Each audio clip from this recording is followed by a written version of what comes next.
Russell viper কামড়ানোর ৪৫ মিনিটের মধ্যেই আপনি মারা যাবেন। বর্তমানে আতঙ্কের অপর নাম হচ্ছে রাসেল ভাইপার। আমি এখন ভাইরাল, রাস্তাঘাটে বের হইলে সবাই মারে সিগন্যাল।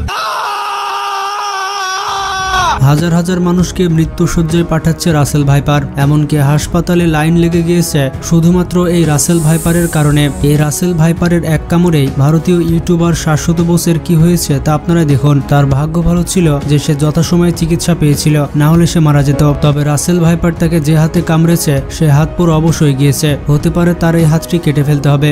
সেকেন্ডের মধ্যে এদের অ্যাগ্রেসিভনেস আনতে সময় লাগে না, মারাত্মক ভয়ঙ্কর। দেখুন, ভারতবর্ষের মধ্যে সব থেকে ভয়ঙ্কর সাপ।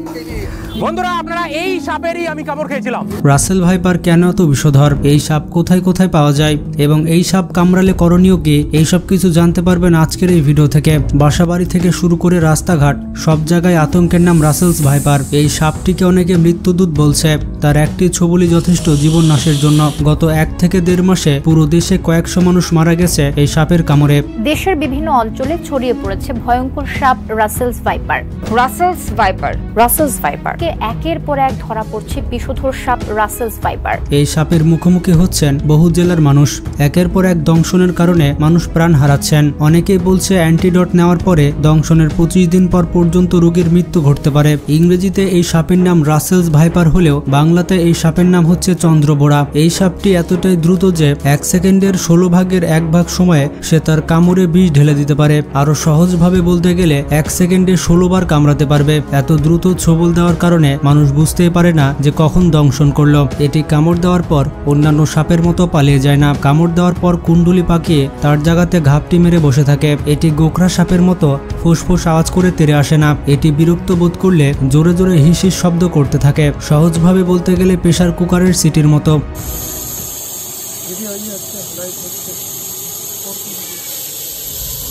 এই কারণে কৃষকরা যখন মাঠে ফসল কাটতে যান তখন মানুষের উপস্থিতিতে এই সাপ মানুষকে হুমকি মনে করে। আর কৃষকেরাও বুঝতে পারে না যে ক্ষেতের মধ্যে কিলিং মেশিন রয়েছে। এখন প্রশ্নটি হচ্ছে, রাসেল ভাইপারের উপস্থিতি ধান খেতে কেন বাড়ছে? কারণ ইঁদুর, ব্যাঙ, ছোট পাখি এবং টিকটিকি রাসেলস ভাইপারের প্রিয় খাবার। যেহেতু ফসলের ক্ষেতে ইঁদুর সব থেকে বেশি থাকে, তাই খাবারের খোঁজে ধান খেতে চলে যায় এই রাসেলস ভাইপার। শিকারের দিক থেকে অনেক কৌশলী সাপ হচ্ছে চন্দ্রবোড়া। অন্য সাপ শিকারকে কামড় দিয়ে সঙ্গে সঙ্গে খেয়ে ফেলে, কিন্তু চন্দ্রবোড়া একটি ইঁদুরকে নয় বরঞ্চ ইঁদুরের বংশকে খেতে চায়। এর জন্য রাসেলস ভাইপার শিকারকে কামড়ে ছেড়ে দেয়। আর প্রচন্ড বিষের যন্ত্রণায় ইঁদুর তার গর্তের দিকে ছুটতে থাকে, আর চন্দ্রবোড়া তার পিছু পিছু গিয়ে বাসার মধ্যে ঢুকে যায়। এরপর সমস্ত ইঁদুরের বংশকে শেষ করে দেয় রাসেলস ভাইপার। শিকারের পিছু করতে গিয়ে বিভিন্ন বাসাবাড়িতে ঢুকে পড়ে এই সাপটি। অন্যান্য সাপ মানুষকে এড়িয়ে চলার চেষ্টা করলেও এই সাপটির স্বভাব ঠিক উল্টো। এই সাপটি বেশিরভাগ ঝোপঝাড়ে থাকতে পছন্দ করে, তাই বাসাবাড়ির আশেপাশে ঝোপঝাড়ে এই সাপের দেখা মিলতে পারে।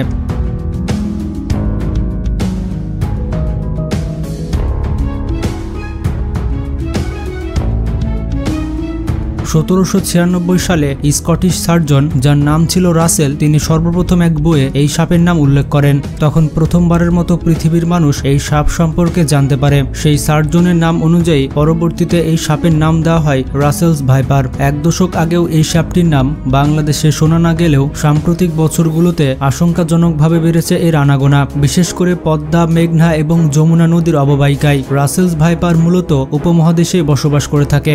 ভারত, শ্রীলঙ্কা, বাংলাদেশ, নেপাল, ভুটান এবং পাকিস্তান তার আবাসস্থল। এছাড়া কম্বোডিয়া, থাইল্যান্ড এবং চীনেও এই সাপ রয়েছে। সর্বপ্রথম ১৯৮২ সালে স্বাধীন বাংলাদেশে প্রখ্যাত প্রাণীবিদ আলী রেজা খান এই চন্দ্রবোড়া সাপ প্রথমবারের মতো শনাক্ত করেন। সে সময় খুলনা অঞ্চল, বরেন্দ্র অঞ্চল, পটুয়াখালী এবং চট্টগ্রামে এই সাপটি পাওয়া গিয়েছিল। একসময় বাংলাদেশে উপস্থিতি কমে যাওয়ার কারণে এটিকে বিলুপ্ত ঘোষণা করা হয়, কিন্তু সম্প্রতি তার উপদ্রব যে হারে বেড়েছে তাতে বোঝাই যাচ্ছে রাসেলস ভাইপার আবার ফেরত এসেছে। বিভিন্ন রিপোর্ট বলছে বাংলাদেশের প্রায় ২৫টি জেলাতে ছড়িয়ে পড়েছে এই রাসেলস ভাইপার।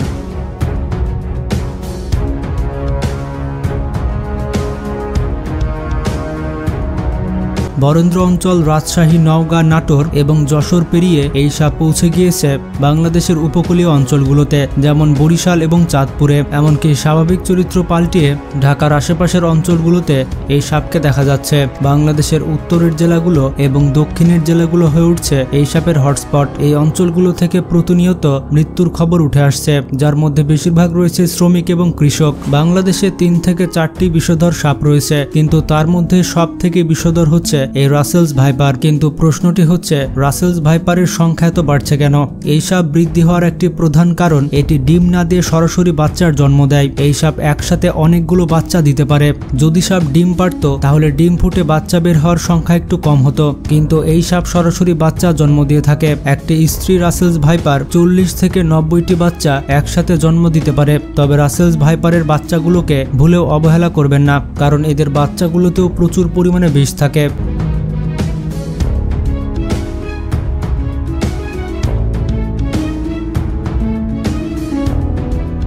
আর তারা একবার কামড়ে বডিতে থাকা সকল বিষ ঢেলে দেয়। এই সাপের বিস্তৃতি লাভ করার আরও একটি কারণ হচ্ছে ফসলের ক্ষেত। আগে যেখানে বছরে একটা ফসল হতো, সেখানে বর্তমানে 2 থেকে 3টি ফসল হয়। যেহেতু মাঠে সারা বছর ফসল থাকে, তাই ফসলি জমিতে সারা বছর ইঁদুর ব্যাঙ থাকে। আর এত পরিমাণ খাবারের কারণে এই রাসেলস ভাইপার ফসলের ক্ষেতে হাজির হয়ে যায়। মাঝখানে এই সাপ বাংলাদেশে কিছু বছর বিলুপ্ত থাকলেও ভারতে এই সাপের উপদ্রব অনেক বেশি ছিল।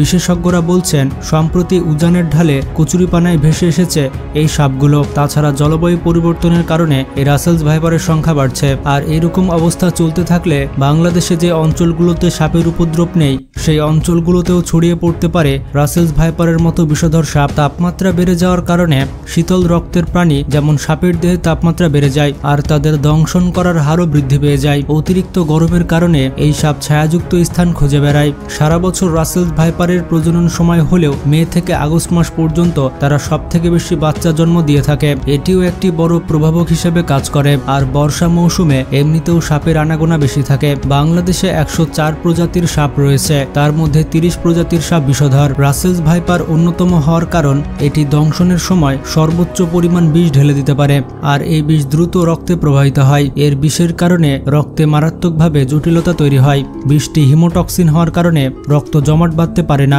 লোহিতকণিকা নষ্ট হয়ে যায়। এর ফলে রক্তনালী ফেটে যায় আর ইন্টারনাল ব্লিডিং সৃষ্টি হয়। আর এই রক্তগুলো গিয়ে জমা হয় চামড়ার নিচে। এই চন্দ্রবোরার বিষ দাঁত হচ্ছে 0.65 ইঞ্চি, আর এত বড় দাঁত বিশাল পরিমাণ বিষ ঢালতে পারে। প্রচুর রক্তক্ষরণের পাশাপাশি কিডনি বিকল হয়ে পড়ে এবং প্রস্রাবে দেখা দেয় সমস্যা। কামড়ানো স্থান ফুলে যাওয়া সহ প্রচন্ড পরিমাণ ব্যথা অনুভব হয়, এমনকি ব্যক্তি রক্ত বমি পর্যন্ত করতে পারে। তাই রাসেলস ভাইপার কামড়ানোর সাথে সাথেই অ্যান্টিভেনম নিতে হবে।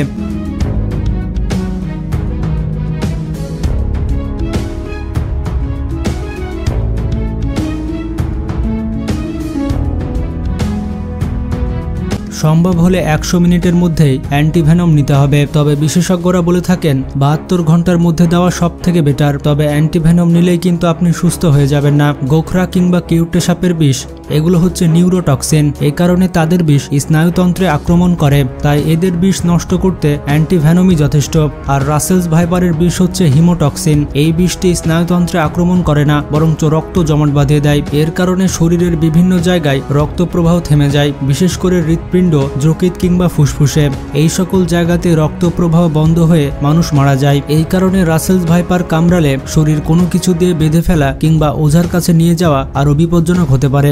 রাসেলস ভাইপার কামড়ানোর পর অ্যান্টিভেনম নেওয়ার পরেও যেই অঙ্গতে কামড়িয়েছে সেই অঙ্গ পচন ধরতে পারে এবং সে অংশটি কেটেও ফেলতে হতে পারে। তাই অ্যান্টিভেনম নেওয়ার পরও পরবর্তীতে চিকিৎসা করাতে হয়। রাসেলস ভাইপারের এই চিকিৎসা 2 বছর পর্যন্ত দীর্ঘ হতে পারে। এখন প্রশ্নটি হচ্ছে, অ্যান্টিভেনম কিভাবে তৈরি হয়? কোবরার মতো বিষধর সাপও বেজির কাছে হার মানে।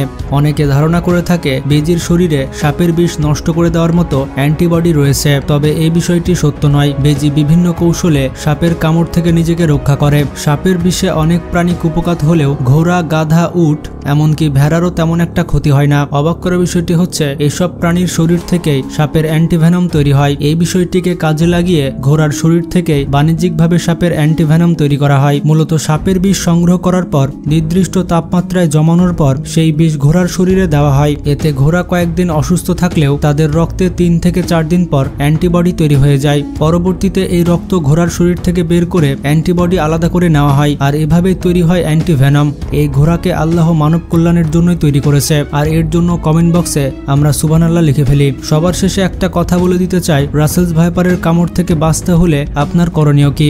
রাসেলস ভাইপার থেকে বাঁচতে হলে সবসময় সচেতন থাকতে হবে। যারা কৃষি জমিতে কাজ করে জীবিকা নির্বাহ করে থাকে তারা কৃষি জমিতে যাওয়ার আগেই অবশ্যই লম্বা বাঁশ দিয়ে জায়গাটি নাড়িয়ে নেবেন। পারলে গামবুট পরে, জিন্স ট্রাউজার পরে, হাতে গ্লাভস লাগানোর পর কাজ করতে নামবেন। কামড়ে যদি দাগ বসে যায় তাহলে ক্ষতস্থানের জায়গা সহ উপর নিচের জায়গা হালকা করে ব্যান্ডেজ দিয়ে পেঁচিয়ে রাখতে হবে। কোনো মতেই নড়াচড়া করা যাবে না। এই সাপটিকে আবার অনেকে অজগর ভেবে থাকে, কারণ এই সাপটির গায়ের ছোপ ছোপ দাগ আর অজগরের গায়ের দাগ সেম। ধান খেতে ইঁদুরের গর্তে সাপ আছে কিনা সেটি দেখতে হবে। ক্ষত স্থান থেকে বিষ কামড়ে বের করা কিংবা কোনো কিছু দিয়ে কেটে বিষ বের করার চেষ্টা করা যাবে না। কামড়ানো স্থানে কোনো রকম বরফ দেওয়া যাবে না, এমনকি আগুনের সেঁকও দেওয়া যাবে না। কামড়ের স্থানের কাছে শক্ত করে কাপড় বাঁধাই যাবে না, এতে হিতের বিপরীত হতে পারে। তবে এই সাপকে কেন্দ্র করে বাংলাদেশ সরকারের কোনো পদক্ষেপ লক্ষ্য করা যায়নি, তাই কারো উপর নির্ভর না করে আমাদের নিজেদের সচেতন হতে হবে। তাই সচেতন থাকুন আর চারিদিকে নজর রাখুন। ভালো থাকবেন, নিজের খেয়াল রাখবেন। আল্লাহ হাফেজ।